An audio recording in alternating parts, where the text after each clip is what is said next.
over the next 51 days. It's only one time, and that is to celebrate cricket's biggest festival. Welcome to the Indian Premier League. So, आज हम IPL के बारे में बात करेंगे। I know कि मेरी वीडियो काफी लेट है, तो पिछले 2 वीक्स में मैं कोई वीडियो नहीं बना पाया, लेकिन आज हम इस वीडियो में कवर अप करेंगे पिछले 2 वीक्स में आईपीएल में क्या कुछ हुआ और हम आगे क्या एक्सपेक्ट कर सकते हैं।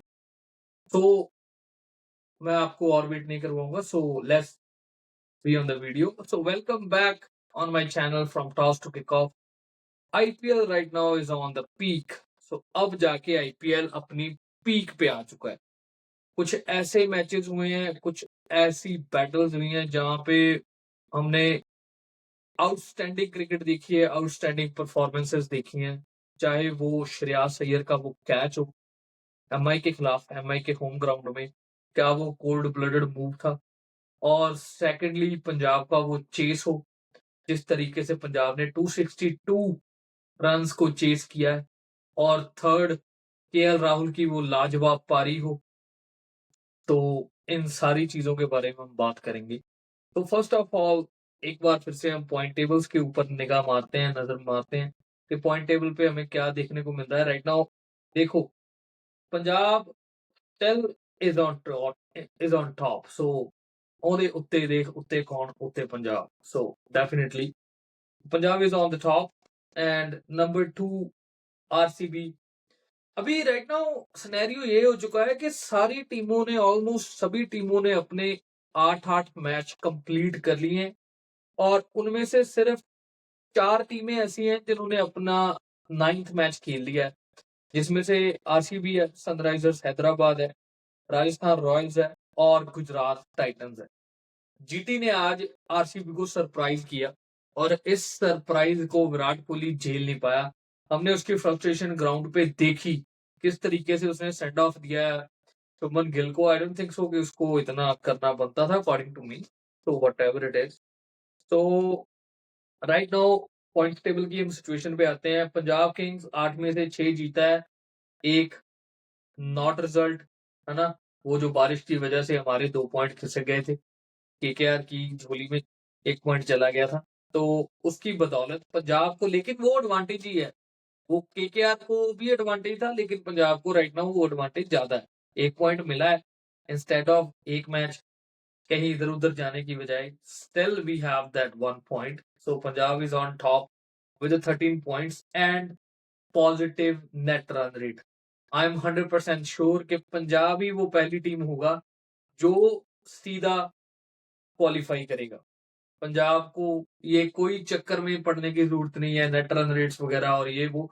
हार्डली पंजाब एक आधा मैच और हारेगा। आई थिंक, मुझे वो भी नहीं लगता कि पंजाब एक आधा मैच, कहाँ आपको कोई भी टीम सरप्राइज कर सकती है, क्योंकि बहुत लंबा टूर्नामेंट है। तो डेफिनेटली आप एक आधा मैच फटीग की वजह से या फिर थोड़ा ट्रैवल की वजह से और बैड परफॉर्मेंस की वजह से भी हार सकते हो। So it's none of the worries for Punjab. So Punjab will qualify clearly, but इसके बाद जो बाकी टीमें हैं ना, मुझे नहीं लगता कि वो स्ट्रेटली क्वालिफाई करेंगे। For example right now RCB 9 मैचों में से 6 जीता है, 3 हारा है, 12 पॉइंट है, नेट रन रेट पॉजिटिव है, बहुत ज्यादा पॉजिटिव है एज कंपेयर टू बाकी टीमों के। सो लेकिन मैं यहाँ पे ये नहीं कहूंगा कि आरसीबी ऑलरेडी क्वालिफाई कर चुका है या कर जाएगा, क्योंकि आईपीएल है, कुछ भी हो सकता है। अभी राइट नाउ टीमें गेयर अप कर रही हैं। जैसे आज हमने देखा कि जीटी अच्छी फॉर्म पकड़ रहा है। जीटी भी पहले हमें ऐसा लग रहा था जीटी कहीं दूर रह गया है इस साल आईपीएल में, जीटी को वो अपना कॉम्बिनेशन नहीं मिल रहा या जीटी स्ट्रगल कर रहा है, लेकिन राइट नाउ जैसन होल्डर की आने की वजह से I think GT is now more strong and GT looks very balanced team right now. Shubman Gill form में आ चुका है। साई सुदर्शन ने उस दिन एक ब्रिलियंट 100 मारा, और साई ने एक मैच में फिर 85 और कुछ समथिंग ऑड रन भी किए थे। उसके बाद बटलर फॉर्म में है। अभी वो जो उनका मिडिल ऑर्डर है इशू, इसमें कोई शक नहीं है, इसमें कोई डाउट नहीं है, उनका middle order right now is the biggest issue for them. लेकिन जैसन होल्डर की आने से वजह से तो वहां पे थोड़ी स्टेबिलिटी आई है। वो रन्स भी कर रहा है, वो उनको विकेट्स भी लेके दे रहा है, और ऊपर से वो कैच भी पकड़ रहा है। लब्बू सारे काम करके दे रहा है भाई। उनके पास एक अच्छा चांस है यहाँ पे, वो किसी को भी सरप्राइज कर सकते हैं। तो राइट नाउ लाइक आरसीबी के बाद सनराइजर्स हैदराबाद, भाई सनराइजर्स हैदराबाद के बारे में मैं जितनी बात करूंगा ना उतनी कम है, क्योंकि फॉर एग्जाम्पल ये वो टीम थी जिसको बैटिंग डोमिनेंट तो हम शुरू से ही मानते हैं कि हाँ ये team obviously batting dominant team है। हमें इस साल इनकी बॉलिंग पे बहुत ज्यादा डाउट्स थे और वो डाउट्स अभी भी हैं। आई एम नॉट सेइंग कि सनराइजर्स हैदराबाद की बॉलिंग कुछ इतनी ज्यादा इम्प्रूव्ड है। वो ये हाँ लास्ट मैच में 226 उन्होंने चेस किया है ऑब्वियसली बैटिंग की बदौलत, क्योंकि इतने रन खाए भी हैं उन्होंने। तो उनको वो जो दो लड़के मिले हैं प्रफुल्ल हिंगे और एक लड़का और है, उसका क्या नाम है यार, हुसैन समथिंग उसका नाम है, मैं नाम भूल गया उसका भाई का। तो वो लड़का आई मीन ये दोनों लड़के उनको काफी अच्छे मिले हैं, स्लोअर बॉल्स करते हैं, वेरिएशंस है और दिलेरी से बॉल करते हैं। इन दोनों के आने से ना ये इनको एक अच्छा बैलेंस मिल गया। ये दोनों लड़कों की वजह से इनको एक अच्छा बैलेंस मिल गया है और ऊपर से पैट कमिंस आ गया। पैट कमिंस आ गया है तो आपको पता ही है कि PAT Cummins is a world class bowler. तो पैट कमिंस भी भाई, ये टीम अभी राइट नाउ काफी स्ट्रांग है। ये टीम अभी ईशान मलिंगा जो इनका वो अच्छी फॉर्म में है। So they have a good bunch of people, but the thing is that like the problem, it's a spinner. They are lacking with a spinner. So spinner की उनकी प्रॉब्लम है। तो ये थोड़ा उनको देखना पड़ेगा कि भाई स्पिनर्स की अभी भी प्रॉब्लम है उनको। लेकिन अभिषेक शर्मा तकड़ी फॉर्म में, अभी तो वो भी आ गया फॉर्म में। ट्रेविस हेड, इसका हेड घुमा हुआ है, वो उसका हेड वापस स्टेबल हो चुका है। भाई उसने कैसे मारा है एमआई को, भाई वो तो रूथलेस लग रहा था। उसने बुमराह को मारा, हार्दिक को मारा, पावर प्ले में ऐसे चल रहा था कि यार what the fuck is going on. MI के नजर पे नहीं आया ना। तो ये है भाई। और ऊपर से वो ईशान किशन जल्दी आउट हो गया, चलो कुछ भी है, लेकिन फिर उसके बाद अपने भाई साहब क्लासन, वो इतनी ज्यादा स्टेबिलिटी प्रोवाइड कर रहा है राइट नाउ हैदराबाद को। अगर उसने गेम को कंट्रोल करना है, कंट्रोल करके खेलता है, स्टार्ट अच्छा मिल जाए तो उसके पास तो हर एक शॉट है यार। उसकी शॉटें कवर के ऊपर से मार रहा है, खड़ा खड़ा विदाउट एनी मूवमेंट ऐसे ही मार रहा है, चल पा रहा है ना। स्पिनर को भी ऐसे, और उसकी वो स्विच हिट तो हमने देखी थी कि स्पिनर को कैसे उसने रिवर्स मारा है और उसको पता था कि तेज फेंकने वाला है। और भाई क्या क्लीन हिटिंग वो बंदा करता है। तो बहुत मैच्योरली और बहुत नीट एंड क्लीन इनिंग्स वो खेल रहा है। और भाई Henry Klaasen you are beauty.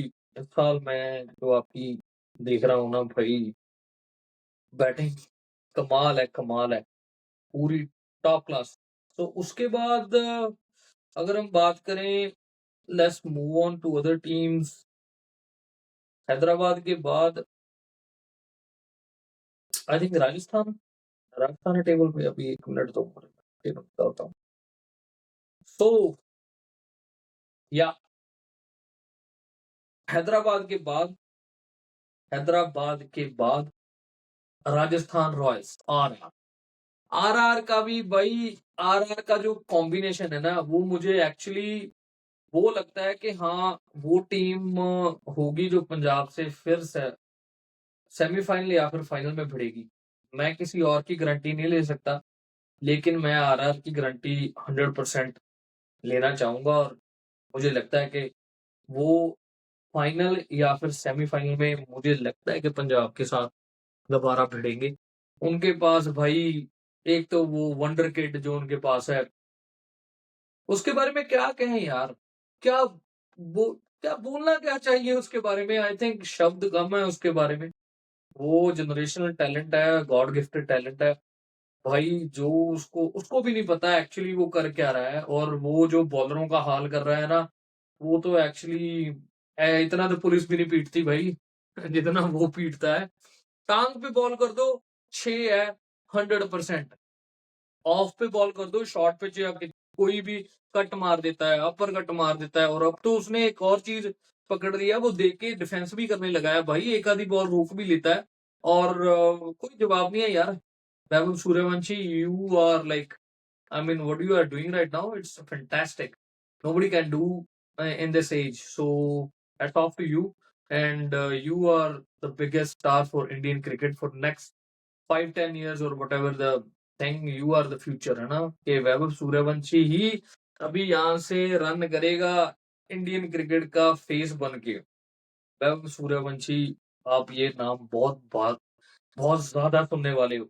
और इसके बाद इनके पास यशस्वी जायसवाल, वो भी फॉर्म में है। ध्रुव जुरेल फॉर्म में आ गया है। और सबसे उनके पास पॉजिटिव चीज पता है क्या हुई है? उनके पास पॉजिटिव वो चीज हुई है, डेवॉन फ्रेरा। भाई वो बंदा, हाँ उसकी एटीट्यूड प्रॉब्लम है, वो करता है ऐसी हरकतें, थोड़ा बहुत बहसबाजी या गर्म हो जाता है वो मैच में, थोड़ा बहुत है ना, वो ये चीजें करता है, बोलता है। लेकिन भाई वो बंदा जिस फॉर्म में है ना, और जैसी शॉटें, हेटमायर से अच्छी फॉर्म में राइट नाउ वो है, इसलिए उसको प्रायोरिटी मिल रही है और वो डिजर्व भी करता है। एक दो सीजन से उनके साथ है भाई, लेकिन वो बंदे में टैलेंट है। वो बंदा अच्छा खासा मारता है, अच्छी खासी हिट लगाता है। और उसके बाद जीटी है। GT totally depended on their batting. अगर उनके टॉप 4 चल पड़े, और टॉप 4 भी नहीं, बेसिकली टॉप 3, अगर उनके टॉप 3 चल पड़े तो जीटी बहुत अच्छा स्कोर कर जाती है। और जीटी के पास ये नहीं है कि जीटी के पास बॉलिंग अच्छी है, रबाडा अच्छी बॉल कर रहा है, ठीक है। उसके बाद सिराज बहुत अच्छी बॉलिंग कर रहा है। राशिद खान, मुझे इस साल थोड़ा थोड़ा लगा कि राशिद को इस साल बंदे अच्छा होमवर्क करके आए हैं, राशिद को लंबे हाथों में ले रहे हैं। हाँ, राशिद की इस मैच में अच्छी परफॉर्मेंस थी, लेकिन मुझे कहीं ना कहीं लगा है कि राशिद की एबिलिटी पे डाउट हुआ है भाई। राशिद इतना अच्छा टच और फॉर्म में नहीं दिखा। और सेकेंडली उनके पास अभी जो लड़का उन्होंने डाला है अरशद खान, वो अच्छी बॉलिंग कर गया, वो भी अच्छा बॉलर है। तो जैसन होल्डर के आने की वजह से, हाँ उनका टॉप टॉप ऑर्डर और उनकी बॉलिंग, इसमें कोई डाउट नहीं, उनके पास अच्छा स्क्वाड है। लेकिन प्रॉब्लम उनका मिडल ऑर्डर ही है। और जब जब मैच या गेम मिडल ऑर्डर पे फंस जाती है, ऊपर से 2-3 बंदे जल्दी आउट हो जाएं या पावर प्ले में या 10 ओवर के भीतर 2-3 विकेटें गिर जाएं, तो वो चेस नहीं कर पाते या लंबा स्कोर भी नहीं लगा सकते। तो ये उनकी प्रॉब्लम है। लेकिन मैं जीटी को यहाँ पे आउट नहीं करूंगा, जीटी कुछ भी कर सकता है भाई। जीटी अभी रेस में बना हुआ है, जीटी रेस में बना हुआ है, सीएसके भी रेस में बना हुआ है। सीएसके सीएसके यार, सीएसके भी सेम ही प्रॉब्लम है, टॉप ऑर्डर पे डिपेंड है। बॉलिंग भी मुझे सीएसके की कोई इतनी ज्यादा अच्छी नहीं लग रही कि बॉलिंग, अगर हम बात करें सीएसके की बॉलिंग की, हाँ उनका वही ओवरटन अच्छी कर रहा है बॉल, खलील कभी कभी अच्छी डालता है, कभी कभी खलील की बहुत पिटाई होती है। लास्ट मैचेस में गुरजंट सिंह ने अच्छी बॉलिंग की है, अगर ऊपर से सैमसन चल जाए तो ये मैच जीत जाते हैं, ठीक है। अभी इनको जो बिग ब्लो मिला है, गायकवाड़ तो वैसे ही फॉर्म में नहीं है, जब बंदा खुद फॉर्म में ना हो कैप्टन, तो कैप्टनसी भी अच्छी नहीं करता, तो ये चीजें इम्पैक्ट हो रही हैं। और सेकेंडली उनका जो प्रॉब्लम है अभी, मात्रे जो अच्छी फॉर्म में अच्छे टच में था, वो अभी इंजर्ड हो गया है, वो आई थिंक वो बिग ब्लो है उनके उनके लिए। तो उसके बाद उनकी वही प्रॉब्लम है, सरफराज आता है, सरफराज एक ही स्टाइल में खेलेगा भाई, उसको कोई और स्टाइल नहीं आता, वो रन बनाने को जाएगा, अगर वो थोड़ा बहुत रोक के या देख के खेलने लग जाए तो वो खेल नहीं पाता, तो उसका एक ही स्टाइल है, वो चला के ही खेलता है। वो क्रीज पे टिकने नहीं आता, वो उसके पैर रुक नहीं सकते, ना हाथ रुक सकते हैं। तो उनकी प्रॉब्लम है शिवम दुबे, जो अच्छी फॉर्म में नहीं है, ठीक है। और ऊपर से सेकेंडली उनकी प्रॉब्लम जो है, वो मुझे लगता है कि मिडल ऑर्डर में वही प्रॉब्लम है कि बहुत ज्यादा नए यंग लड़के हैं जिनके ऊपर बहुत ज्यादा डिपेंडेंट है। प्रशांत वीर है, कार्तिक है एक लड़का, इनके ऊपर काफी डिपेंडेंट है, वो लड़के अभी नए हैं, तो उनको टाइम लगेगा। ये अभी ट्रांजिशन के पीरियड से जा रही है ये team, I don't think so कि ये क्वालिफाई करेंगे, मुझे नहीं लगता। बट लेकिन you never know, in IPL anything can be happen. But हाँ, मुझे ये भी लगता है कि थाला कोई मैच नहीं खेलेगा, साला इस साल बाहर से ही देखेगा और संजू सैमसन को सेट करवा के टीम से चला जाएगा I think, as a stakeholder वो रहेगा। तो उसके बाद दिल्ली कैपिटल्स। दिल्ली कैपिटल्स की जो नाव है वो अ, हाफ द वे में कहीं फँसी हुई है। दिल्ली आई मीन काफ़ी कन्फ्यूज़ लग रही है दिल्ली, ना उनकी बॉलिंग अच्छी हो रही है, ना ही अक्षर को पता चल रहा है कि हाँ भाई, मैं बैटिंग करने आऊँ या ना आऊँ, कोई डाउट में रहता है बहुत ज़्यादा आना। हाँ, उनके पास स्क्वाड अच्छा है, ऐसा नहीं है। केएल राहुल ने इतने रन किए हैं, भाई उनको उनकी ओपनिंग की आई थिंक प्रॉब्लम है। पार्टनरशिप कभी केएल राहुल जल्दी आउट हो जाते हैं, कभी वो अपने जो श्रीलंका के प्लेयर हैं, वो जल्दी आउट हो जाते हैं। तो दिल्ली की ये प्रॉब्लम है, उनको उनकी ओपनिंग की भी प्रॉब्लम है, फिर उसके बाद नीतीश राणा है, वो भी ऑन एंड ऑफ रन कर रहे हैं। कोई ऐसा नहीं है कि कंसिस्टेंसी दिखाई है उन्होंने।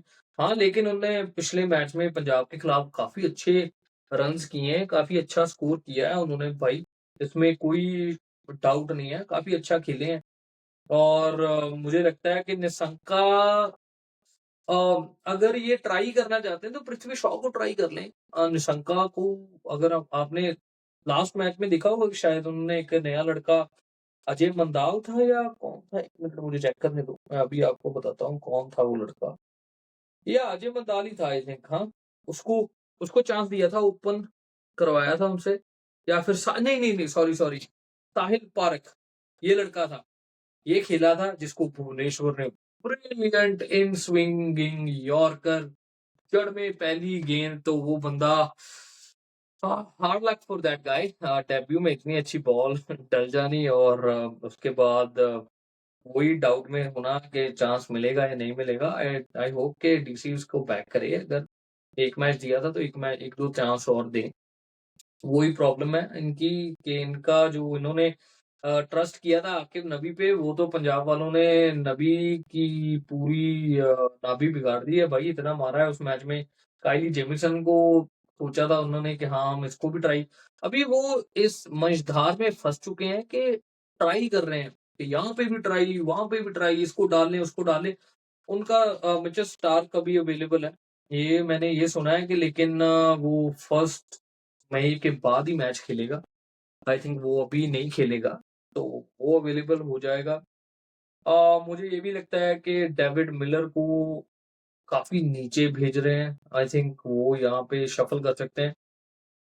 ये थोड़ी प्रॉब्लम्स हैं, अगर ये इनकी ओपनिंग सेटअप हो जाए, अगर इनको सेटल डाउन हो जाए ये ओपनिंग पार्टनर्स इनके, थोड़ी अच्छी पार्टनरशिप्स लगनी लग जाए, 5-6 ओवर कोई विकेट ना गिरे, अच्छा 40-50 रन का स्कोर कर जाए, तो ये अच्छा कर सकती है डीसी। डीसी के पास ये नहीं है कि डीसी के पास स्क्वाड नहीं है। डीसी के पास बॉलिंग अच्छी है, स्टार के आने से ये बहुत अच्छे हो जाएँगे। लुंगी एंगिडी रिकवर कर गए हैं, नटराजन काफ़ी अच्छी बॉल कर रहा था, मुकेश को खिलाने की ज़रूरत नहीं है आपको। तो अभी आपका वो आ जाएगा, स्टार्क आ जाएगा, तो मुझे लगता है कि ये थोड़ा एक-एक चीज़ और डीसी काफ़ी गलत कर रहा है। अब मुझे अकॉर्डिंग टू मी शायद मैं गलत भी हो सकता हूँ, ये डीसी जो आशुतोष शर्मा है, उसको इम्पैक्ट प्लेयर डालते हैं, वो उसको उसी मैच में डालते हैं, यहाँ पे always run rate around above 15, 15 के ऊपर जबकि रन रेट होती है, तभी वो उसको as a impact, it's too hard for a player के आपने जाना है, पहली बॉल पे ही आपको घुमाना पड़ेगा, रन रेट 15-17 के अराउंड चल रहा है, आपके पास टाइम ही नहीं है। तो ये कभी-कभी क्लिक होता है, ऐसे नहीं है कि आपके 10 मैच ऐसे जाएँ कि जिसमें आपको 15 या 17 की रन रेट चाहिए, रिक्वायर्ड रन रेट, और आपको प्लेयर मैच 3-4 मैच या 5 मैच जिता के दे, ये कभी नहीं होगा। हार्डली 1-2 मैच आपको बाय चांस, बाय लक जीतने को मिल सकते हैं, लेकिन एवरी डे ये काम नहीं हो सकता, तो डीसी को इस पे भी ध्यान देना चाहिए। कुलदीप भी ऑन एंड ऑफ लग रहा है मुझे।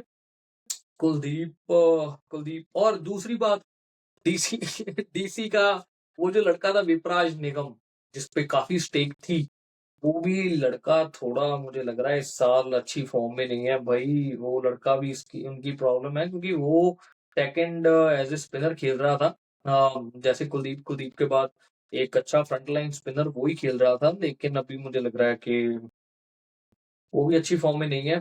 तो ये प्रॉब्लम्स हैं। ये मुझे लगता है कि पृथ्वी शॉ को अगर आपने लिया है, ट्रस्ट दिखाया है, तो भाई अगर आप ओपनिंग ऑर्डर में चेंज करना चाहते हो ना, तो go with the Prithvi Shaw और अभिषेक पोरल। अगर आप अभिषेक पोरल को खिलाना चाहते हो, वो एज ए ओपनर भी खेल सकता है, पर मेरी चॉइस ये होगी कि आप पृथ्वी शॉ के साथ जाओ। वो बंदा चाहता है गेम टाइम और उसको एक मौका देना चाहिए। अगर आप इस सिचुएशन में हैं तो व्हाई नॉट। और इसकी वजह से आपको मिचेल स्टार्क भी आ जाएगा, है ना? आपका सेटअप अच्छा हो जाएगा।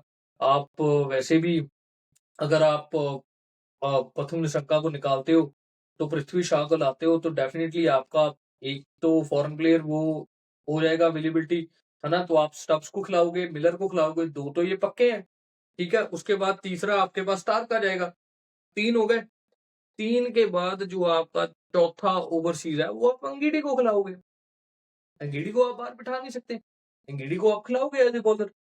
तो मुझे लगता है कि ये चीज़ें ये कर सकते हैं। इस तरीके से ये अपना स्क्वाड सेटल डाउन करने की कोशिश करेंगे। मुझे नहीं लगता कि अभी अगर जब वो आ जाएगा वापस स्टार्क, तो प्रथम निशंका का कोई चांस बनता है, और वैसे भी मुझे नहीं लग रहा। तो let's move to other teams. अभी डीसी की हमने बहुत बात कर ली। मुझे लग भी नहीं रहा कि डीसी जाएगा, क्वालीफाई करेगा। डीसी एक ऐसी टीम है जो अभी नीचे ही रहेगी। तो अभी हम इसके बाद कौन-सी टीम है अभी हम देखते हैं। भाई इसके बाद डीसी के बाद केकेआर, वो जो अपनी कोलकाता नाइट राइडर्स, इनका तो चट्टा समाप्त है।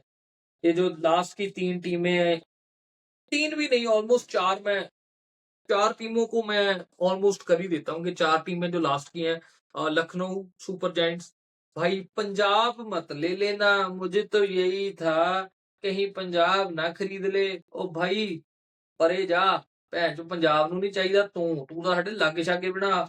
ਤੇ ਤੇਰਾ ਜਿੱਦਾਂ ਦਾ ਬਿਆੰਤਰ ਹੋਇਆ ਨਾ, ਮੈਨੂੰ ਲੱਗਦਾ ਭਾਜੀ ਤੂੰ ਪੰਜਾਬ ਛੱਡ, ਸੌਰੀ ਹੁਣ ਮੈਨੂੰ ਪੰਜਾਬੀ ਬੋਲਣਾ ਪੈ ਰਿਹਾ, ਪੰਜਾਬ ਛੱਡ, ਤੈਨੂੰ ਮੁੜ ਕੇ ਕਿਸੇ ਨੇ ਵੀ ਨਹੀਂ ਲੈਣਾ ਆਈਪੀਐਲ 'ਚ। ਇਹ ਨਾ ਹੋਵੇ ਕਿ ਤੂੰ ਬਾਹਰੋਂ ਬੈਠਾ ਦੇਖਿਆ ਕਰੇ ਤੇ ਤੁਹਾਨੂੰ ਪ੍ਰਿਥਵੀ ਸ਼ਾਹ ਨੂੰ ਨਹੀਂ ਦੇਖਦੇ ਨੇ। ਸੋ ਆਲਵੇਜ਼ ਬੀ ਗਰਾਊਂਡਡ ਕਿ ਉਦੋਂ ਬੜੀਆਂ ਸਟੇਟਮੈਂਟਾਂ ਆਂਦਾ ਪੰਜਾਬ ਨਾ ਖਰੀਦ ਲੈ। ਮੈਂ ਕਿਹਾ ਮਾੜਾ ਜਿਹਾ ਉੱਤੇ ਦੇਖ, ਉੱਤੇ ਕੌਣ? ਉੱਤੇ ਪੰਜਾਬ ਭਾਜੀ। ਤੇ ਤੁਸੀਂ ਮਾੜਾ ਜਿਹਾ ਥੱਲੇ ਦੇਖੋ, ਥੱਲੇ ਕੌਣ? ਪੰਜਾਬ ਨਾ ਲੈ ਲੈ। ਤੇ ਇਹ ਪੰਜਾਬ ਨਾਲ ਲੈ ਲੈ ਵਾਲਾ ਤਾਂ ਥੱਲੇ ਹੋ ਜਾਣਾ ਪਹਿਲੇ ਨੰਬਰ ਤੇ, ਕੋਈ ਚੱਕਰ ਨਹੀਂ। ਉਸ ਤੋਂ ਬਾਅਦ ਆਲੀ ਰਿਆਲੀ, ਐਮਆਈ ਆਲੀ, ਇਹ ਵੀ ਗਈ ਤੇ ਗਈ, ਐਮਆਈ ਗਈ, ਇਹ ਵੀ ਡਨ ਹੋ ਗਿਆ ਇਹਨਾਂ ਦਾ ਵੀ ਆਈਪੀਐਲ। ਕੇਕੇਆਰ ਦਾ ਡਨ ਹੋ ਗਿਆ ਆਈਪੀਐਲ। ਡੀਸੀ ਤੇ ਚੇਨਈ ਦਾ ਵੀ ਮੈਨੂੰ ਆਲਮੋਸਟ ਡਨ ਹੀ ਲੱਗਦਾ। ਮੈਂ ਕੋਈ ਇਹਨਾਂ ਤੋਂ ਉਮੀਦ ਨਹੀਂ ਰੱਖਦਾ। ਇਹ ਬਸ ਥੱਲਿਓਂ 6ਵੇਂ 7ਵੇਂ 8ਵੇਂ ਦੀ ਲੜਾਈ ਲੜਨਗੇ, ਇਹ ਤੋਂ ਉੱਤੇ ਕੁਝ ਨਹੀਂ। ਹਾਂ ਇਹ ਪਰ ਜਾਂਦੇ ਜਾਂਦੇ ਇੱਕ ਦੋ ਨੂੰ ਡੋਬਣਗੇ ਜ਼ਰੂਰ। ਸੋ ਮੈਨੂੰ ਇਹ ਲੱਗਦਾ। ਤੇ ਜੇ ਤੁਹਾਨੂੰ ਕੁਝ ਲੱਗਦਾ ਕਿ ਹਾਂ ਨਹੀਂ ਕੋਈ ਹੋ ਸਕਦਾ ਸਰਪ੍ਰਾਈਜ਼ ਜਾਂ ਉੱਪਰ ਥੱਲੇ ਹੋ ਸਕਦਾ, ਤੁਸੀਂ ਕਮੈਂਟਾਂ 'ਚ ਦੱਸ ਸਕਦੇ ਹੋ। पर अकॉर्डिंग टू मी मुझे लगता है कि पंजाब फर्स्ट प्रायोरिटी पे ही क्वालिफाई करेगा ऑन द टॉप। और सेकंड टीम जो मुझे लगती है, सेकंड थर्ड फोर्थ इनमें चेंजेस हो सकते हैं। मैं इनकी गारंटी नहीं लेता और मुझे क्या लगता है कि कोई भी नहीं लेगा। तो मुझे ये लगता है कि जो ये यहाँ पे टीम्स है ना, ये शफल होंगी। और हाँ ये है कि जीटी अगर 1-2 गेमें और अच्छी खेल जाए तो जीटी सरप्राइज कर सकती है। भाई यहाँ से कुछ भी हो सकता है, जीटी आ भी सकती है। सो ये था आईपीएल के जो लास्ट में 2 वीक्स में हुआ, उसको हमने कवर अप करने की कोशिश किया और थोड़ा टेबल के बारे में बात करने की कोशिश किया कि टेबल कहाँ पे स्टैंड कर रहा है। और तो एक और फैक्ट मैं आपको बताना चाहूंगा कि सूर्यवंशी राइट नाउ ही उसने 39 सिक्सेस मार दिए हैं इस आईपीएल में, एक एडिशन में।